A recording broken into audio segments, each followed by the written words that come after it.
आप सभी की इच्छाओं को नमन।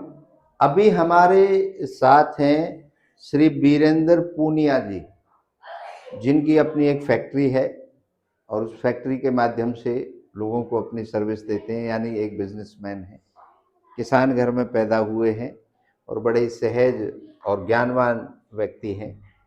तो पूनिया साहब नमस्कार। राधे राधे जी। पूनिया साहब, एक बात बताइए कि आपकी इच्छाओं को लेके आप कभी असहज हो जाते हैं कि कभी कोई ऐसी इच्छा प्रकट मतलब विचारों में आई और वो पूरी नहीं हो पाई, तो आप कभी असहज हो जाते हैं या ऐसा लगता है कि हो जाएगी पूरी? नहीं, ऐसा ही लगता है हो जाएगी, होती है, उसके लिए संघर्ष करते तो होती है। अच्छा, किसी चमत्कार से होती है या संघर्ष से होती है? दोनों चीज से होती है, संघर्ष भी करना पड़ता है, उसके साथ भगवान का नाम भी लेते हैं, तो अच्छा, भगवान की कृपा तो है ही, उसके बगैर तो कुछ है ही नहीं, नहीं। कृपा किसकी है मैं वो नहीं जान रहा हूँ। कुछ चमत्कार होता है या कर्म करना पड़ता है? कर्म करना पड़ता है। कर्म। चमत्कार हुआ है कभी जिंदगी में कोई? चमत्कार तो कैसे आपके कह सकते अनुभव हैं, की बात कर रहा हूँ, किसी की सुनी सुनाई ऐसा बात नहीं। ऐसा चमत्कार तो नहीं। जो अपने आप इच्छा करी हो कि भैया मेरे फैक्ट्री लग जाए और धड़ाक से लग गई हो, ऐसा तो कोई नहीं नहीं। हुआ? चमत्कार नहीं होता, इच्छा हुई, मेहनत की, उसके लिए परिश्रम किया उससे है, पूरी हुई है, मतलब उससे मेहनत पूरी से होती पूरी हुई है। अच्छा पुनिया साहब, एक चीज बताओ, हमें कहानियों में पढ़ते रहते थे कि कोई जिंद होता है वो प्रकट हो जाता है और वो पूछता है जी बताओ क्या चाहिए, और उसको ऑर्डर कर देते हैं कि भैया मुझे तो बस चाहिए, मुझे तो गाड़ी चाहिए, मुझे तो भोजन चाहिए। ऐसा कभी आपने है। कुछ मेरे मेरे जीवन में तो नहीं हुआ ऐसा। अपने अनुभव में नहीं हुआ है? नहीं, तो इसका मतलब है किसी के भी जीवन में नहीं हुआ होगा। मेरे में तो नहीं हुआ, दूसरे की तो क्या, लोग कहते हैं ऐसा, सुनने में आता है। नहीं, लोग तो झूठ भी बोलते हैं, सच भी अब कैसे बोलते हैं। बोलते हैं वो उनके अनुभव की बात है, चलिए, मेरे अनुभव में नहीं है ऐसा। हम ये जानना चाहते हैं आपसे कि जो हमारे परमात्मा के नाम पर जो सभी धर्म लोगों को जो गुमराह कर रहे हैं इच्छा पूर्ति के नाम पे, कि भाई तुम ऐसे करो जाके परिक्रमा लगा लो और तुम्हारी इच्छा पूरी हो जाएगी, ये क्या ढोंग और पाखंड है या जिससे कुछ ताकत मिलती है? ताकत मिलती बताओ, अपना अनुभव बताओ। है ऐसा। अगर हमारे दिल में कोई किसी काम के प्रति कोई वो चल रही है कि ये हमारा काम होना चाहिए, जी। और हम किसी संत के पास या भगवान के मंदिर में या कहीं, और उसकी इच्छा जताते हैं कि ये मेरा काम हो जाए तो फिर मैं आपके पास दोबारा दर्शन करने आऊँगा होगा, तो हम तो उसमें लगे हुए हैं, लेकिन उसमें उनका सहयोग जुड़ जाता है, कोई नहीं, आशीर्वाद वो दे देते हैं संत हो ने क्या जाए। कह दिया, काय का आशीर्वाद है? नहीं, भाई संत का काय का आशीर्वाद है? आप मेहनत कर रहे हो, आपकी इच्छा है, जात आप पूरी कर रहे हो, पूरी कर रहे हैं, उसमें अंदर से थोड़ी शांति मिलती है कि हम जाके अंदर आए, से हो जाएगा। शांति मिलती है, मतलब इच्छा को ये लग जाता है एक हाँ सहारा हाँ, हो जुड़ जाएगा गया, हो जाएगा। हो अब जाएगा। हम यहाँ जाके आए, सब बढ़िया करेंगे ये, अच्छा, और वो हो जाता है, ये तो मेहनत तो करनी आपकी पड़ती इच्छा मान रही है ना कि अब मैं महाराज जी है। से तो मिल लिया धर्म हूँ, से ये तो है ही, और हाँ हैं? इसके अलावा मैं जो जानना चाह रहा हूँ, क्या, जब आपने पहले ही बोल दिया चमत्कार नहीं होते, एक व्यक्ति ने, फिर आप ढोंग और पाखंड किसको कहेंगे? एक व्यक्ति ने क्या कहा है बच्चे को, वो मैं आपको बताता हूँ। बहुत बड़ा विद्वान है, बहुत विदेशों तक में वो करता है शिव महापुराण, और उसने ये कहा है कि आप, बच्चा एक गया कोई, बोला महाराज मैं 10वीं में पास हो जाऊं, तो उसने कहा कि तू ऐसे कर, भोले पे वो चढ़ा बेलपत्तर, एक दिन भी स्कूल मत जा, एक दिन भी पढ़ाई मत कर, तू पास हो जाएगा। नहीं होगा, नहीं होगा, वो कैसे हो जाएगा? तो फिर इसको क्या कहेंगे, ढोंग वो ढोंग है, कहेंगे? वो तो कैसे हो जाएगा? ढोंग है ना? ये कहेगा पढ़ने में दिल लगा, और भोले के एग्जैक्टली, दर्शन कर, कर्म कर, कर्म कर, हो पढ़ने जाएगी। में दिल से पढ़ बेटा, और तुझे ये बता देता हूँ कि भोले हाँ, के ये भी मंदिर में करता है दर्शन ये बेशक, करता रहे, तेरा पार हो जाएगा लेकिन फिर। उसने जो ये बात कही कि आप कुछ भी मत करो, बस यहाँ फल चढ़ाओ 11 दिन, आप पास हो जाओगे, कैसे नहीं हो सकता, कभी नहीं नहीं हो होगा? सकता, कभी नहीं हो सकता, अच्छा, एक आज मैं तक नहीं आपको हुआ। एक कहानी अपनी बताता हूँ। हमारे मामा हैं यहाँ से 100 किलोमीटर से ज़्यादा, जो मामाओं का गांव है, वहाँ पर एक महिला थी, उसको 6 लड़कियां हुई, और वो लड़के की चाहत में घूम रही थी।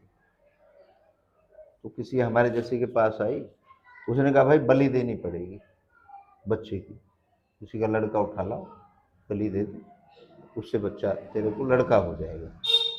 खैर जब अंदर से एक हाँ बहुत बहुत हुआ है प्रबल ऐसे। इच्छा होती है कि मुझे मिले कैसे भी, तो वो किसी का बच्चा उठा के ले आई, ला के वो बलि दे दी। उसको गर्भ भी ठहर गया, लेकिन वो बात खुल गई जी उसका बच्चा था, वो ले गई, ऐसे करके वो जेल में चली गई।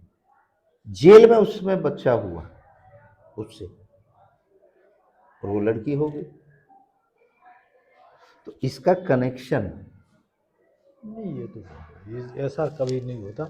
मैं आपके पास बैठा हूँ और आपका इच्छा पूर्ति धाम है, नहीं तो मुझे यहाँ से चल के जाना पड़ेगा वहाँ। ऐसा कोई नहीं बना के मैं कुर्सी पे बैठा हूँ और इच्छा पूर्ति धाम से यहाँ से मैं इच्छा करूँ मैं आपके पास पहुँच जाऊँ। उनकी इच्छा होगी, तो इच्छा क्या है, आस्था है। बस अपना आस्था आस्था है, अलग चीज है आस्था है। भाई, मेरी आप में आस्था है, आपकी मेरे में, तो हम बैठे। आस्था है तो मैं वहाँ पहुंचूंगा, और एग्जैक्टली, पहुंचूंगा तो मैं माता जी के सामने ये कहूंगा आपकी कृपा हुई, मैं आपके पास आ गया। बस बस बस, वो अलग चीज है। ये चीज कि भैया मेरे तो बच्चा भी ऐसे पैदा हो जाएगा, मेरे तो ऐसे हो ऐसा जाएगा, कभी नहीं होता। ये ढोंग है ढोंग है, टोटल। ढोंग। तो आप पूनिया साहब, हमने एक दर्शन लिखा है, जैसा अभी आपने सुना था, 10,000 पन्ने मैंने लिखे हैं इच्छा के ऊपर। इच्छा का गणित तो आपने सुन ही लिया कि इच्छा की इच्छा हुई और ऐसे दुनिया वो तो बनी है। तो ये महसूस करते हैं आप हर समय इच्छा रहती है हमारे? इच्छा तो एक पूरी होती है, दूसरी प्रकट हो जाती है। Exactly. कब ये करना है। हमने 3 टाइप की इच्छाएं लगाई हैं, एक तो प्राकृतिक, एक देश काल परिस्थिति की, और एक ऐसी जो आपने कर दिया।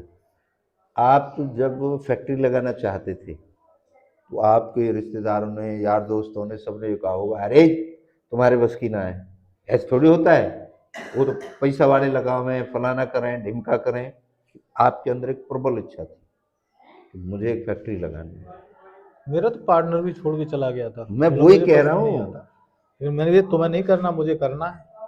मेरी और इच्छा मैं, है। मेरी इच्छा थी, मैं जब ये सोचता था मैं आज में 5 कट्टे बनाए, भगवान से 20 कट्टे रोज काम हो जाए तो आ रहा हूँ, 20 कट्टे रोज हो जाएगा तो काम ठीक हो जाएगा, मौज हो जाएगी, फिर कोई दिक्कत नहीं है। ठीक है जी। मैं 50 कट्टे पे पहुंच गया, 60 कट्टे पे पहुंच गया, और आज भी इच्छा ये कर रहा हूँ 100 कट्टे पे कैसे पहुंचूं। बिल्कुल। नहीं, पहले मेरी इच्छा हुई मकान बनाना है मुझे, तो एक कमरा बनाता हूँ, मकान नहीं है, आने जाने वाले लोग आते हैं तो एक कमरा बढ़िया सा बनाता हूँ बैठक के लिए।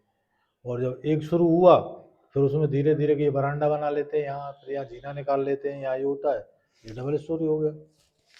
और अभी भी इच्छा पूरी नहीं, कभी इसमें कमरा पीछे जोड़ते हैं, इसमें ऐसे जाली लगनी चाहिए, तो उसमें ये इच्छा होना चाहिए। पूरी तो इच्छा तो होती रहती है आगे हर चीज में। इच्छा जिस दिन रुक जाएगी उस दिन तो मृत्यु है। ना इच्छा तो होगी, इच्छा नहीं करेगी। तो हमने सबकी इच्छा होती है, आज के जमाने के जो हिसाब जिसकी से, लाइन है। राजनेता है, कोई एक बार हाँ जीत सबकी गया, वो हर इच्छा बार है। चाहता है कि मैं हर बार जीतूं। बस नहीं, हारना चाहता है क्या कोई दुनिया में? आज के जमाने के हिसाब से हमने दर्शन लिखा है, आज है टोटली मशीनी युग, ये मानते हैं आप? आज पशुओं का युग तो है नहीं, पशुओं का तो पीछे चला गया। आज बैलों से खेती नहीं हाँ, होती, बैलों से नहीं होती। आज युद्ध भी घोड़ों से, हाथियों से नहीं होते। तो आज के जमाने की हमने इच्छा पूर्ति का एक पूरा विज्ञान तैयार किया है कि कैसे आपकी इच्छाएं पूर्ण हो जाएंगी बगैर कहीं भटके। क्यों? ये दोनों इच्छाएं तो आपके शरीर में रहती हैं। आपने इच्छा से इच्छा को बात कराना है, और जब ये दोनों एक हो जाएंगी तो फिर वो मूल जो इच्छा है ब्रह्मांड वाली, जिसको कहते हैं ना ऊपर से कृपा आ रही है, वो उससे कनेक्शन हो जाएगा। और जैसे ही कनेक्शन होगा वैसे ही सब उसी तरीके का माहौल बनना कृपा, शुरू हो जाएगा। ऊपर वाली जो कृपा है ना, जी, वो तो आती है हर इंसान एग्जैक्टली के लिए आती है। एग्जैक्टली। ऊपर तो है, उसके बगैर तो नहीं हो भाई सकता। मूल है जो जो अच्छा, मरने के बाद जो इच्छा निकलती है हमारे शरीर से, वो भी तो कहीं जाती है, वो वहीं जाती है, वही जाती है। और फिर वहीं से डिसाइड होता है कि इसको दोबारा जन्म दोबारा मिलना कहाँ है, जाना नहीं मिलना है। तो इसको आप वहीं से वो उसकी उसकी इच्छा है क्या, कहाँ जाना है, कैसे करना है, कर्मों के फल मिलते हैं। कर्म तो तो करना पूनिया पड़ेगा। साहब ने माना है कि इच्छा रहित कोई भी नहीं है इस इच्छा बगैर धरती कोई पे। नहीं। तो पूनिया साहब हमारे दर्शन के लिए, हमारी बातों के लिए, आडंबर ढोंग के खिलाफ के लिए कुछ हमारे दर्शकों को एक छोटा सा संदेश दें। नहीं, ये ढोंग है ना कि काम नहीं करना पड़ेगा आपको, ये काम करने से हो जाएगा, ऐसे थोड़ी हो जाएगा। जो रास्ता है उस रास्ते पे चलेंगे जब ही कार्य पूरा होगा। रास्ते के थ्रू ही होगा ना। जो रास्ता अब मुझे जाना है मथुरा और वो मैं हाथरस जाके कह दूं मथुरा पहुंच जाऊंगा, कैसे पहुंचूंगा? कोई कोई रास्ता ऐसा नहीं पहुंच पाएगा। नहीं पहुंच पाएगा आदमी। तो जो कर्म कर रहा है आदमी, जिसके लिए कर रहा है वो करना पड़ेगा उसको। आज मान लो मैं वॉशरूम पाउडर बनाता हूँ, तो मुझे इसकी लाइन में आगे बढ़ना पड़ेगा, तो बढ़ता जाऊंगा। बिल्कुल। इसमें अब मैं सोचूंगा जी तो मेरी वैसे ही हो जाएगा, तो नहीं होगा। कैसे हो जाएगा? ऑर्डर भी लेने पड़ेंगे, उसको माल भी देना पड़ेगा, टाइम से जाना पड़ेगा, उसके प्रोडक्शन बाद भी से करना प्रोडक्शन भी पड़ेगा। करना पड़ेगा, सारी चीज देखनी पड़ेंगी, बिल्कुल। तब होगा। तो इसके बगैर हो कैसे जाएगा? मतलब आप कर्म को मान रहे हैं। कर्म तो है, कर्म तो करना पड़ेगा। पूनिया साहब का बहुत बहुत धन्यवाद, हमें समय दिया और कर्म को प्रधान बताया है पूनिया साहब ने। आप किसको प्रधान बताते हैं? आपके साथ अगर कोई चमत्कार जिंदगी में हुआ है तो हम उस चमत्कार का इंतजार कर रहे हैं। हमारी 1100 के लगभग चमत्कार भी वीडियो बनी है, बननी है, कुछ बन रही है, कुछ चल रहा है, लेकिन हम वो चमत्कारी पुरुष ढूंढ रहे हैं जो व्यक्ति एक दाने को लेकर के बगैर जमीन में गाड़े, टेबल पर रख के और अपनी ताकत से, अपने चमत्कार से उसमें पौधा खड़ा कर दे और उसमें फल लगा दे। हम उस व्यक्ति को ढूंढ रहे हैं। अगर आपके पास, आपकी जानकारी में अगर कोई ऐसा व्यक्ति है तो हम उससे मिलना चाहते हैं, उसके बारे में हमें जरूर बताएं। बहुत बहुत धन्यवाद पूनिया साहब आपका, और आप सभी की इच्छाओं को एक बार पुनः नमन करता हूं। आप सबकी जय हो। एक